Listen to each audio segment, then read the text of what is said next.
আমরা আরেকটু জানতে চাইবো আপনাদের হাসপাতাল সম্পর্কে। এটি একটি সরকারি হাসপাতাল, বিশেষায়িত হাসপাতাল, 250 শয্যা বিশিষ্ট টিবি হাসপাতাল, শ্যামলী, ঢাকা। এবং এখানে যদিও হাসপাতালটির নাম শুনে মনে হয় যে শুধুমাত্র যক্ষ্মা, কিন্তু আসলে এখানে বক্ষব্যাধির অন্যান্য রোগ সম্পর্কেও চিকিৎসা করা হয় এবং সারা দেশের মানুষ দূর দূরান্ত থেকে আসছেন। এই কোন কোন রোগের বিশেষায়িত চিকিৎসা ব্যবস্থা এই হাসপাতালে চালু রয়েছে আমাদের দর্শকদের জন্য একটু বলবেন। জি, ধন্যবাদ। এটা হলো যে 250 যক্ষ্মা হাসপাতাল নাম, কিন্তু এখানে দেখা যাচ্ছে যক্ষ্মা রোগ ছাড়াও যদি বলি করোনার সময় কিন্তু আলাদা করে কোভিডের ইউনিট করা ছিল। এটা প্রত্যেকটা হাসপাতালে কিন্তু নির্দেশনা থাকে যে কোভিডের সময় কোভিড ইউনিট করতে হবে, ওয়ার্ড খোলা ছিল। এবং ডেঙ্গুর সময় কিন্তু ওয়ার্ড খোলা ছিল, ডেঙ্গু রোগী ভর্তি থাকে।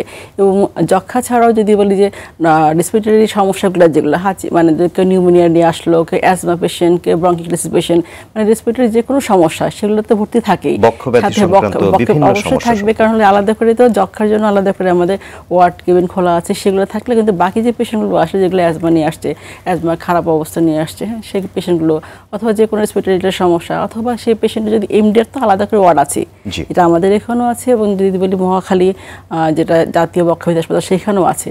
আর যেহেতু যক্ষ্মা রোগটা হয় হলো যে আমরা আছি ফুসফুসে আছে 85% আর বাকি 15% ফুসফুসের বাইরে, মানে এক্সট্রা পালমোনারি।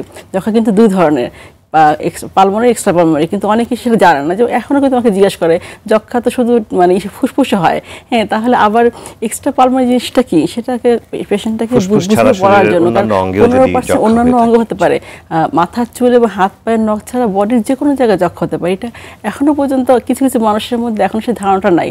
যক্ষ্মা যে একটা সার্জারি করার পর সে অংশ হতে পারে, অথবা মেয়েদের ক্ষেত্রে যদি বলি ইউটেরাসে কিন্তু হতে পারে, সেখানে বন্ধ্যাত্ব ডেভেলপ করে, অথবা বোন টিবি অথবা স্পাইনাল কর্ডের টিবি, যদি বলি আমি যে মানে ব্রেন টিবি, এটা কিন্তু খুবই এখন কিন্তু হচ্ছে।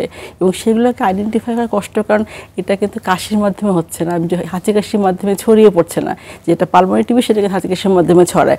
বাকি যে 85% বাইরে 15% এক্সট্রা পালমোনারি, সেটা কিন্তু হাঁচি কাশির মাধ্যমে ছড়াচ্ছে না। পেশেন্টটাকে সাধারণত বুঝতে পারে না তাকে আসলে টিবি কিনা, সেটা তো কাশির মাধ্যমে হচ্ছে না।